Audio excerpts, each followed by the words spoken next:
Olá, você que nos acompanha. Seja bem-vindo e bem-vinda ao Olhar Crítico, um programa de análise semanal sobre temas e entrevistas que abordam o jornalismo político.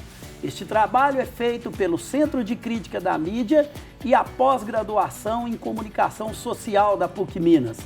Toda semana temos um encontro marcado com diferentes pautas da mídia.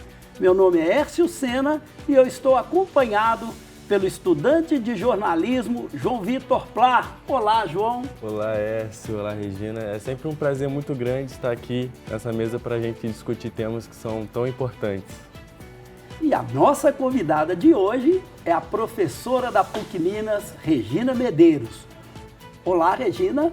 Tudo bem? Obrigado pelo convite. É um prazer estar aqui. Bacana. Hoje vamos falar sobre a vida nas ruas da cidade. E para conversar conosco, trouxemos a pesquisadora Regina de Paula Medeiros. Ela é professora do programa de pós-graduação em Ciências Sociais e do Departamento de Relações Internacionais da PUC Minas. Regina é doutora em Antropologia Social Cultural pela Universidade Rovira e Virgili, na Espanha, e também graduada em Serviço Social na Federal de Juiz de Fora. Atua na área de Antropologia da Saúde e Antropologia Urbana, com enfoque na identidade, cultura, cidade e diversidade cultural em temas como prostituição, juventude, violência, espaços urbanos marginais e socioantropologia das drogas. Integra a linha de pesquisa cultural e urbana, modos de vida e identidade, cultura na cidade, dentro da PUC Minas. Bom, Regina, vamos começar então o nosso diálogo, né? Vamos lá. Como devemos usar, né, que nomeação, você que trabalha com a questão das identidades, qual é a nomeação adequada para a gente se referir às pessoas que vivem nas ruas? Você falou exatamente, as pessoas que vivem na rua. Porque, em geral, nós escutamos, é normal as pessoas falarem pessoas que moram na rua ou pessoas em situação de rua. São duas coisas totalmente distintas e, na verdade, quando nós falamos pessoas que moram na rua, às vezes elas nasceram na rua, foram criadas na rua e têm a rua como a sua moradia, como, na verdade, como se fosse ali a sua casa e o lugar de identificação. E tem as pessoas que estão em situação de rua, que são as pessoas que estão temporariamente ou de passagem por alguma razão muito específica. Elas estão na rua, mas é como se fosse um lugar de passagem. Agora, que vivem na rua, tem muito mais gente do que isso. Por exemplo, as pessoas que trabalham, os camelôs, por exemplo, os pipoqueiros, vivem na rua. Por exemplo, nós temos pipoqueiros que ele mora em outras cidades, vem com um carrinho de pipoca dentro de um ônibus e tal, passa a semana inteira, dorme ali debaixo do seu carrinho e ele me fala às vezes nas minhas pesquisas que ele vive muito mais na rua do que na própria casa dele. Então, quer dizer, o melhor, quando nós falamos de coisas mais amplas, nós falamos de pessoas que vivem na rua, né? Sim. Que pode ser essa pessoa que está limpando, por exemplo, lavadores de carro e tal, que fica ali o dia inteiro, onde ele ganha o pão dele e tal. Ele não está numa casa, né? Ele está ali vivendo a maior parte do seu tempo na rua. E o que é esse fenômeno social da vida na rua? Você já deu alguns exemplos aí, mas o que torna a especificidade do seu trabalho com isso? Olha, na verdade, o que torna isso um problema social é a desigualdade social, né? A desigualdade, especialmente em momentos de crise, não estou dizendo simplesmente de alguns países especificamente. O Brasil é um dos países que tem uma desigualdade social assim brutal, né, a olhos vivos. E outros países, em determinados períodos, eles também vivem essa situação. Então, essa desigualdade, ou acesso, ou condições, por exemplo, agora na pandemia, nós estamos com uma pesquisa atualmente trabalhando exatamente isso, os novos personagens da rua. Hoje tem outras pessoas que nós não conhecíamos antes. Por exemplo, começa a chegar agora também os imigrantes, as pessoas que ficaram desempregadas, os lares desfeitos por conta da pandemia e etc. Ou mesmo, por exemplo, os próprios vendedores ambulantes aí de artesanato e tal, e que não têm condições de pagar seu aluguel ou de manter a sua vida, acaba vivendo, então criando um outro cenário que nós estamos vivenciando nesse momento, que são os novos personagens de rua. Atualmente, num campo que eu fiz a semana passada, eu encontrei pessoas que estão saindo do sul para viver aqui em Minas Gerais, buscar, porque perderam tudo lá, suas terras, plantios e tal, e buscam Minas Gerais como uma forma também de sobrevivência, de alternativa de trabalho e etc. Então, quer dizer, são essas pessoas que, é claro, que chegam aqui sem trabalho, assim como os imigrantes internacionais venezuelanos e etc., vão viver também, além de, por exemplo, recorrer aos serviços públicos, mas tem também a dificuldade de pagar aluguel, de manter a sua família, etc., acaba vivendo na rua. Então, é muito amplo esse assunto, né? Então, quando nós vamos falar de pessoas que vivem na rua, nós temos que saber exatamente de que nós estamos falando, né? Porque senão jogamos tudo no mesmo pacote. Regina, você tocou num assunto que é muito importante, que é sobre as condições que as pessoas vivem, de pessoas que vivem na rua ao redor do mundo. Eu gostaria de perguntar mais a fundo se existe algo que se repete, algumas pontos em comuns ao redor do mundo que se repete para a gente poder observar assim em sociedades diferentes da nossa, mas que ao mesmo tempo são iguais, assim, no que tange pessoas que vivem na rua. Existem pontos em comuns? Sim. Olha, um momento muito específico que nós estamos vivendo, que eu acabei de falar, que é a questão da pandemia. Uhum. Né? Aumenta o número de moradores de rua. No mundo inteiro, nós estamos acompanhando isso. Então, por exemplo, nos Estados Unidos, na Europa, de uma forma geral e etc. A Europa tem nesse momento, tem um outro agravante, que é a guerra. Né? Então, é claro, as pessoas elas vão buscar outra alternativa, né? E especialmente na Europa, e hoje nós estamos vendo a eleição da França, a grande bandeira, eliminar os imigrantes e etc. São as pessoas que estão vivendo em situação de crise. Isso reflete muito na condição ou no novo perfil de pessoas que vivem nas ruas. Né? Então, essa é uma questão que se repete. Tá? Então, nós vemos agora, todos os países têm apontado isso, assim, o aumento do número de pessoas vivendo na rua. E de uma certa forma, né, essa condição, ela vai criando outros desafios para a cidade, que estão além dos limites daqueles que geralmente os gestores estão lidando com eles, né? Que é a prestação do serviço àqueles que já vivem na cidade, né? E como que você tem visto, no caso de Belo Horizonte, né, a inserção dessas pessoas que vivem nas ruas em relação ao acolhimento delas na nossa cidade? Olha, Belo Horizonte, assim, o discurso né, porque nós trabalhamos com entrevistas, com as conversas, né, na antropologia, é a questão da etnografia, e então são as narrativas das pessoas com as quais nós estamos contando para a realização das nossas pesquisas. Então, Belo Horizonte é muito conhecido pelo ótimo acolhimento ao morador de rua.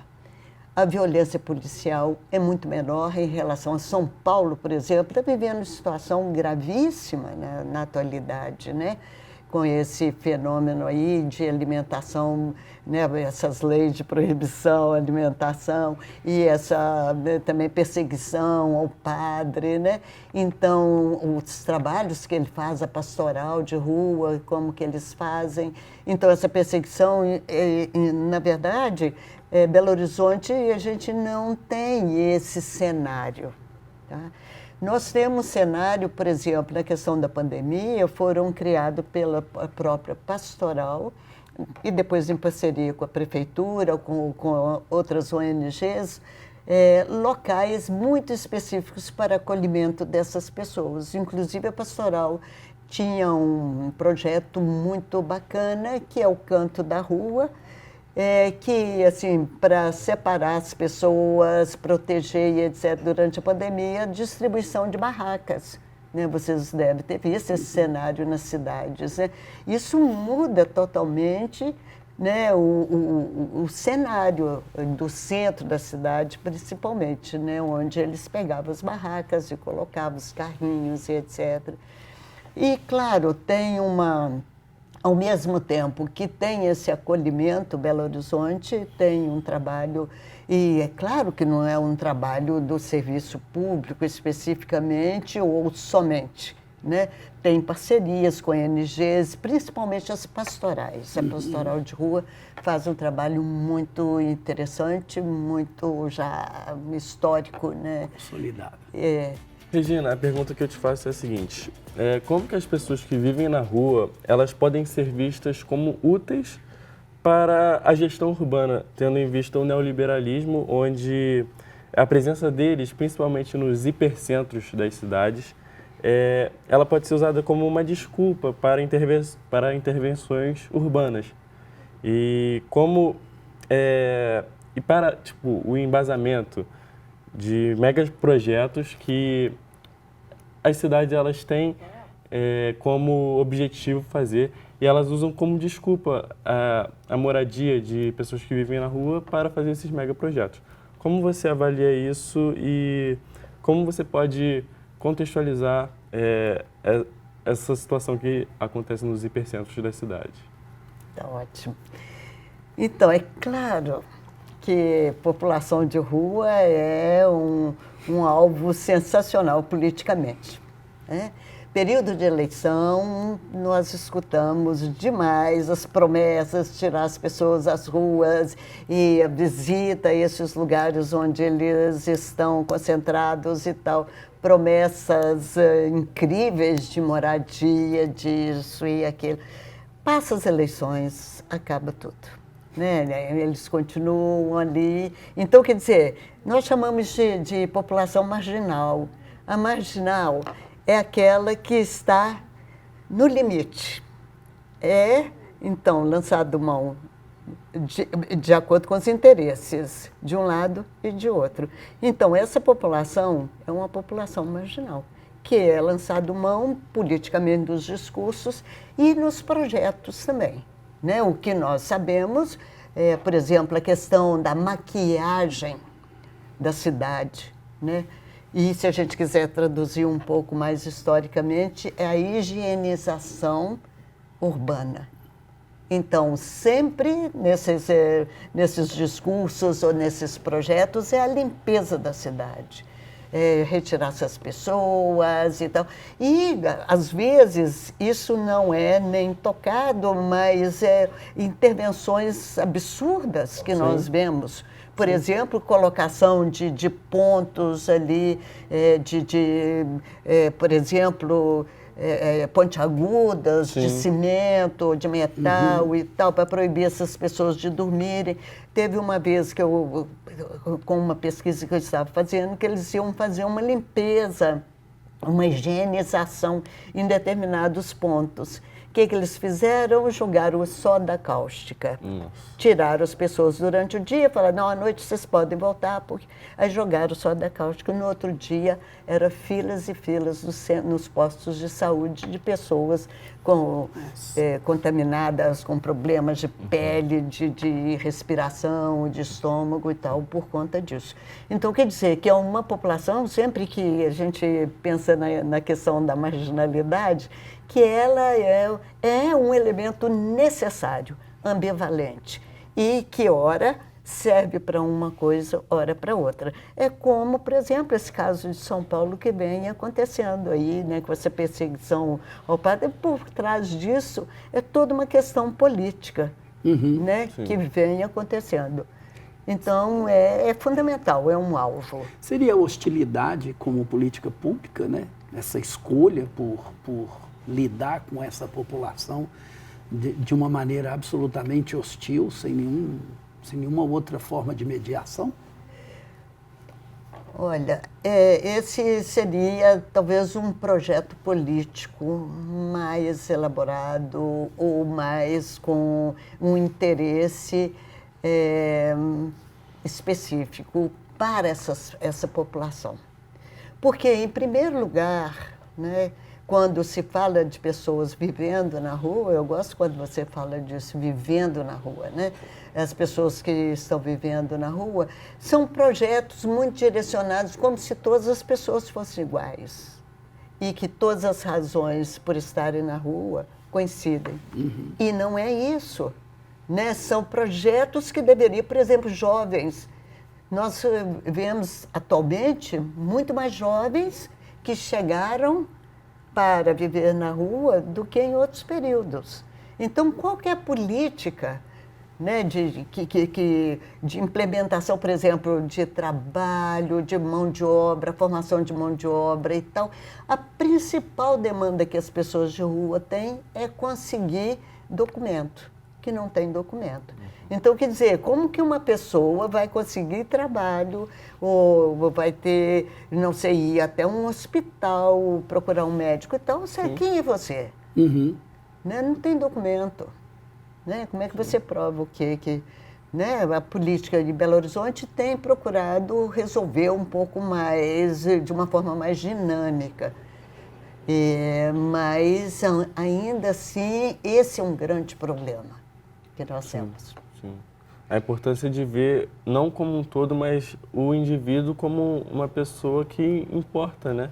E ver as necessidades do indivíduo exclusivamente, não como um todo, assim, mas pensar no indivíduo sempre. Sim, claro. E, Regina, eu também gostaria de perguntar sobre as crianças e os adolescentes que vivem na rua. O que pode ser feito para aperfeiçoar as políticas públicas nesse recorte de crianças e adolescentes?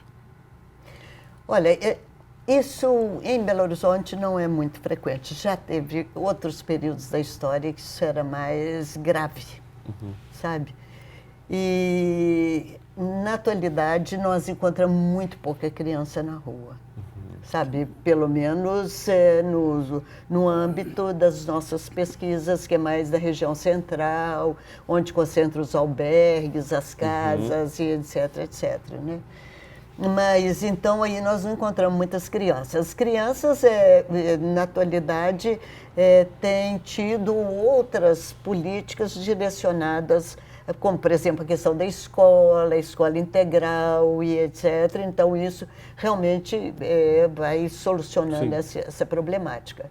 Agora, de qualquer forma, isso também é importantíssimo, né? Ter uma política específica para adolescente, para crianças, para famílias e tal, que é quase que uma proteção à vida, né? Porque o que a gente sabe, né, o que nós vemos aí em todo nosso processo, o que a gente sabe é que, de fato, o que acontece? Essas crianças que vivem na rua, o destino, o futuro dessas pessoas é realmente a morte, né? O que a gente vê na periferia, jovens negros e tal, e etc. Então, quase que uma proteção à vida, né, dessas pessoas. E aqui em Belo Horizonte me chama muita atenção, né, a questão do aumento de pessoas vivendo na rua, inclusive nos bairros e fora dessa região central. Eu moro aqui nessa região do Padre Eustáquio, eu consigo observar bastante isso também. A que se deve esse aumento também nesses lugares onde os equipamentos de assistência social para eles, às vezes, são até inexistentes, né? A pesquisa de vocês alcança também uma explicação aí para isso? Olha, isso tem vários fatores. O primeiro também que são, porque dependendo do bairro, que não tem o serviço público, mas que tem uma proteção maior em relação a essas pessoas. E elas têm mais alternativas de buscar ajuda, como, por exemplo, na porta de supermercado, sim. Pedindo ali, sim. Vendendo alguma coisa e etc.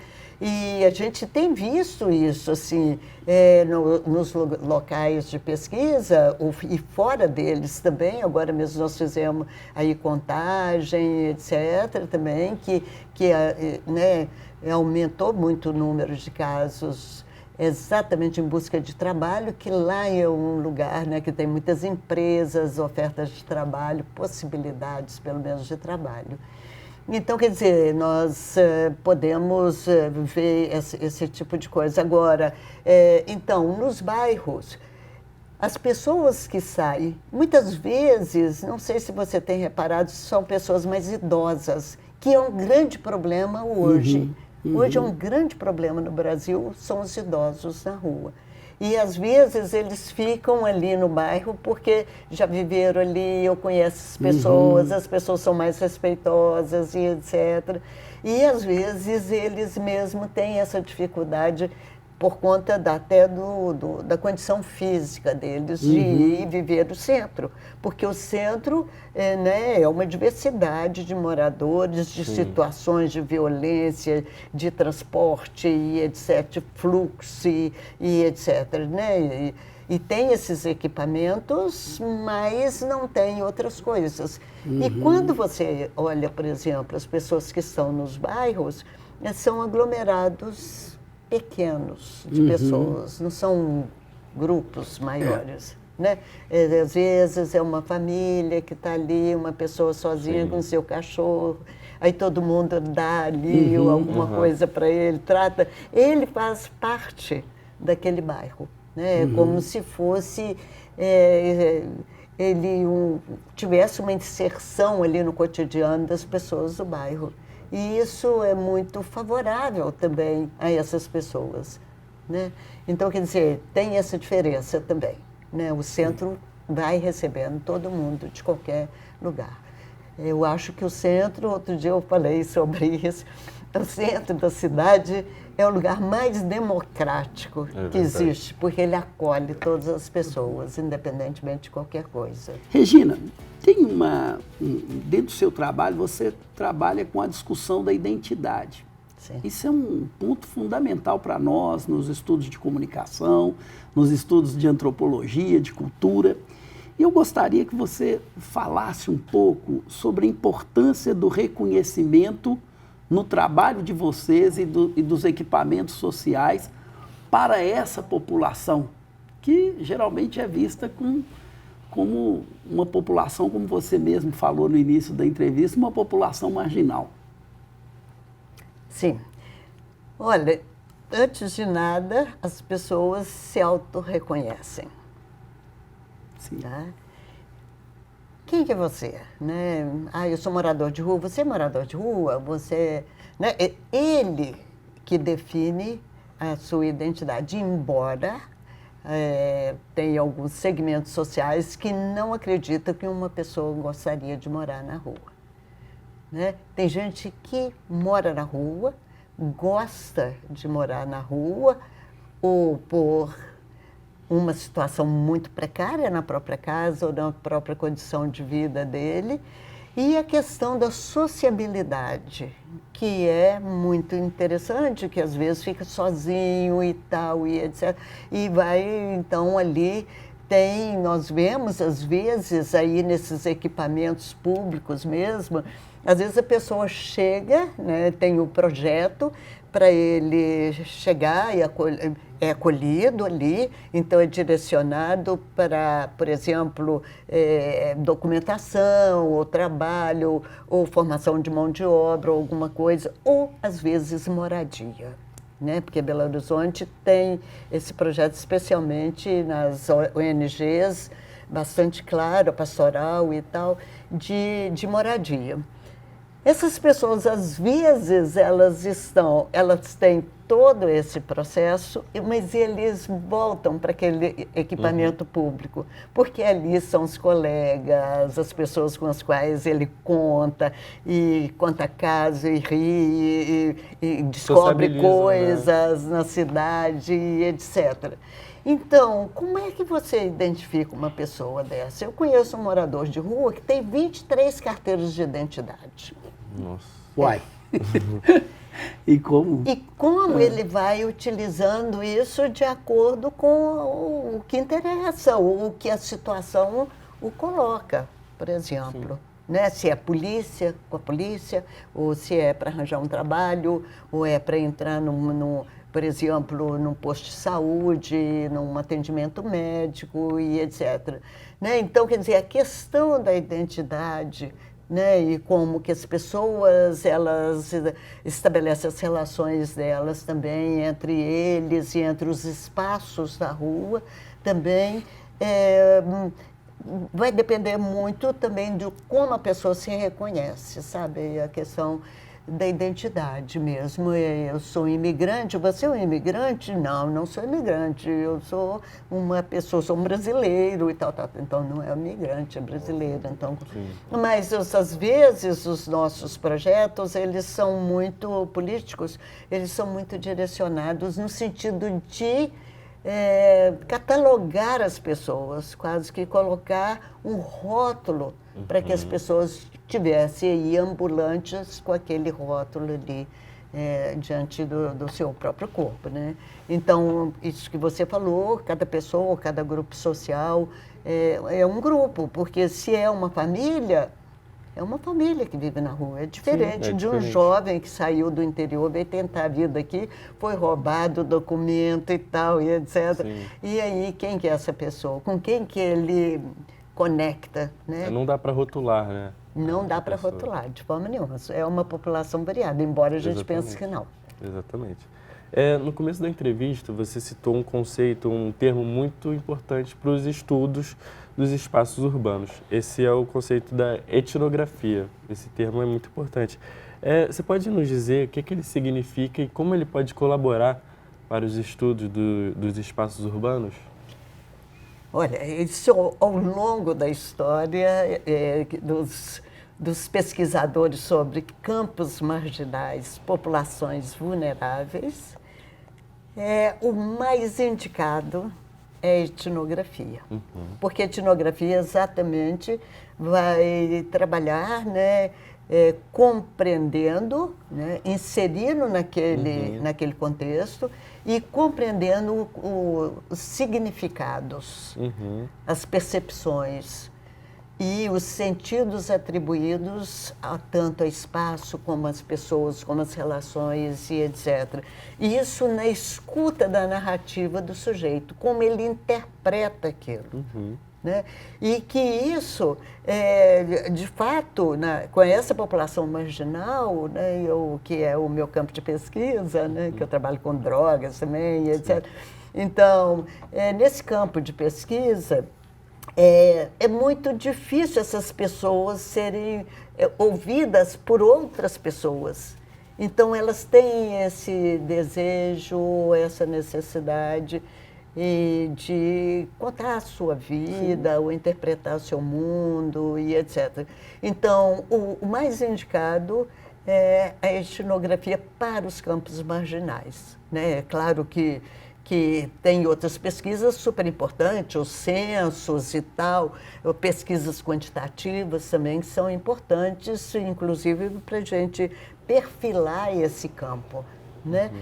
Mas, assim, como esse trabalho, ele poderia subsidiar as políticas públicas. Né? Claro, porque nós estamos escutando o que as pessoas precisam.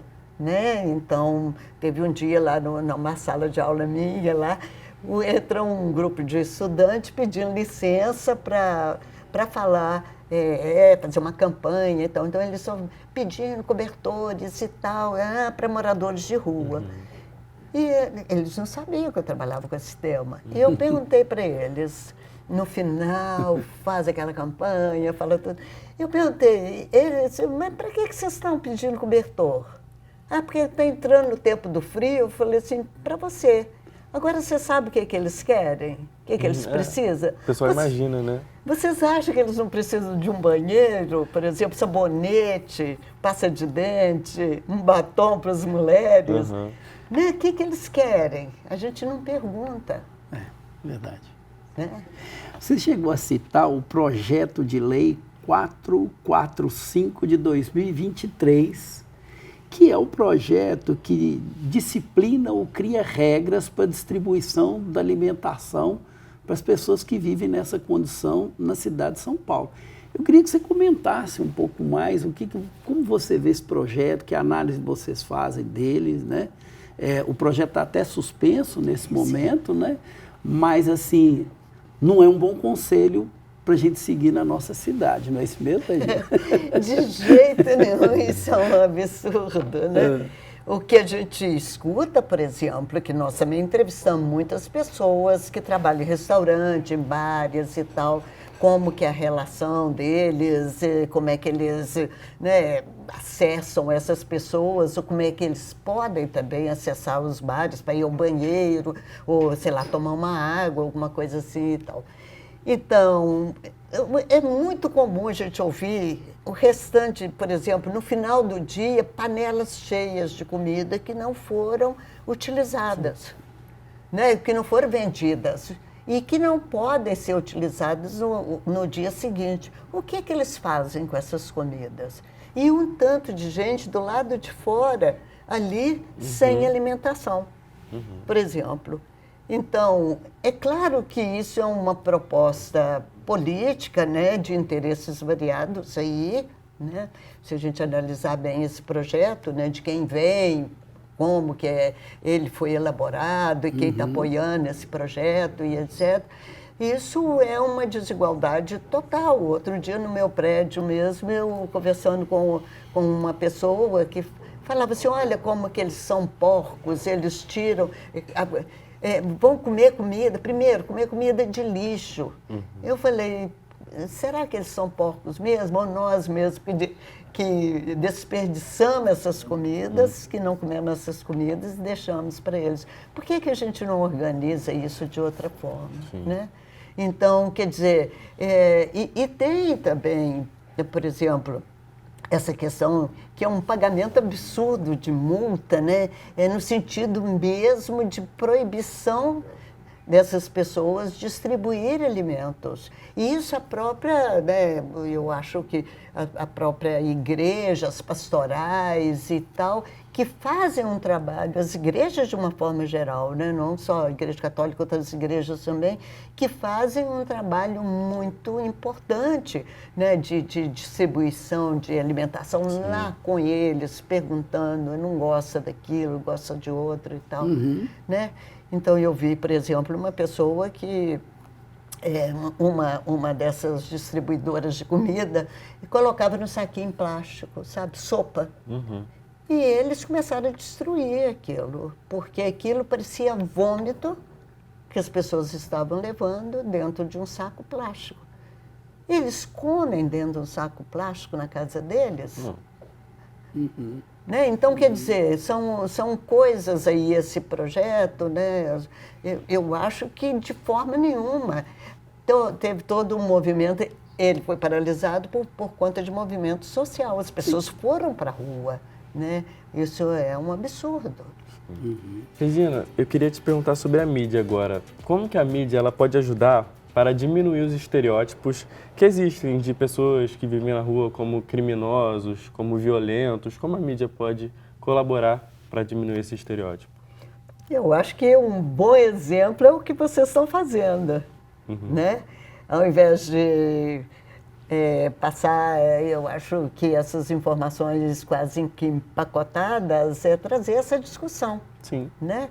E participar dessa discussão também. A mídia tem um papel muito importante nesse sentido, né?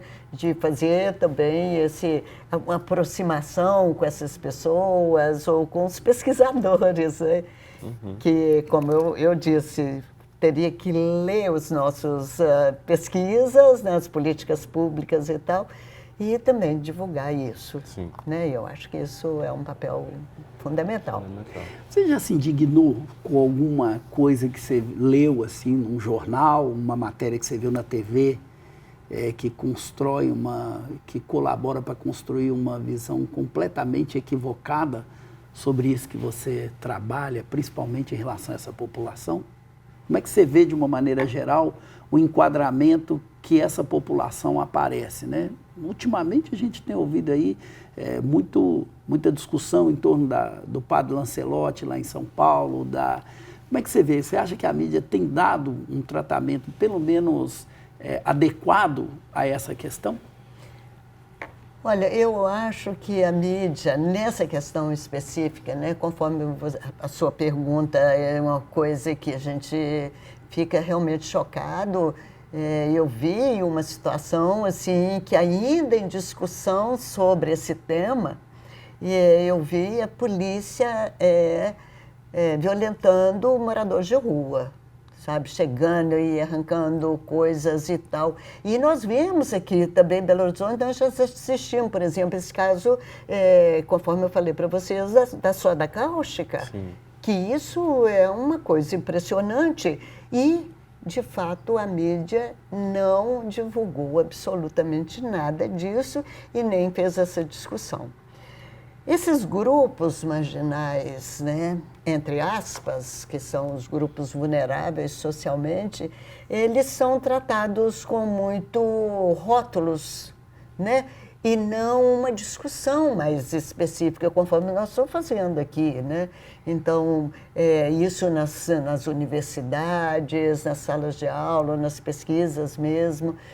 Como que a mídia poderia estar divulgando esse tipo de coisa e, às vezes, divulga, por exemplo, essas violências, né? E não trabalha de uma forma mais consistente, eu acho, no sentido de esclarecimento, que seria o papel da mídia, de comunicação, de informação, realmente de informações corretas sobre esse tema e mais ampliado, e não simplesmente repetir, eu acho que esses rótulos, que não ajudam em nada.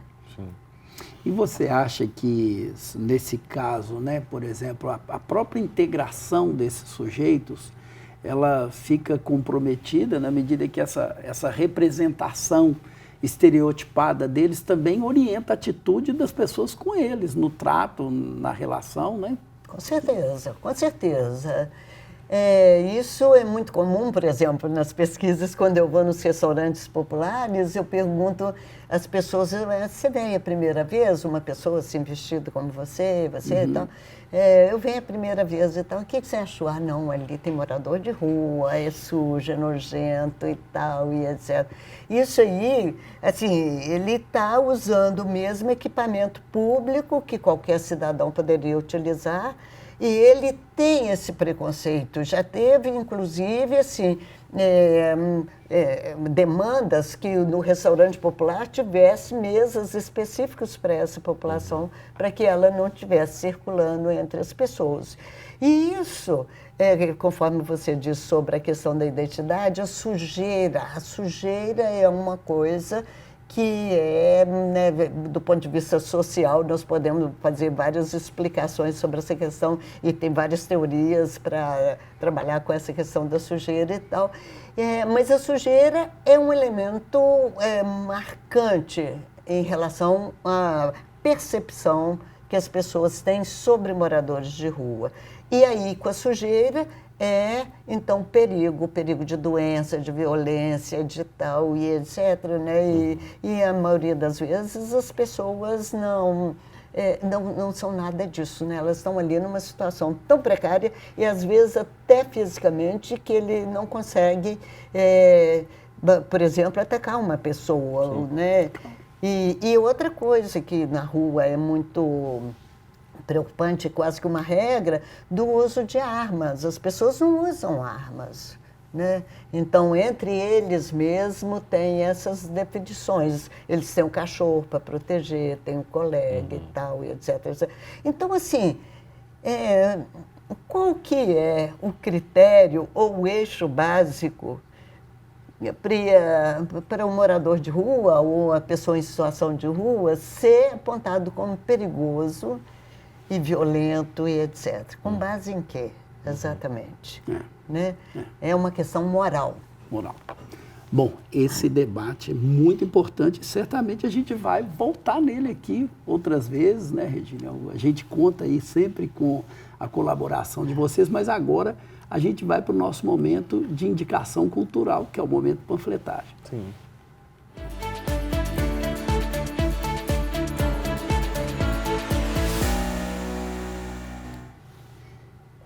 E eu vou começar com a minha indicação de hoje, que é um livro que eu gostei muito de ler, que é o Sociedade da Esquina. Li esse livro quando eu fiz doutorado em educação.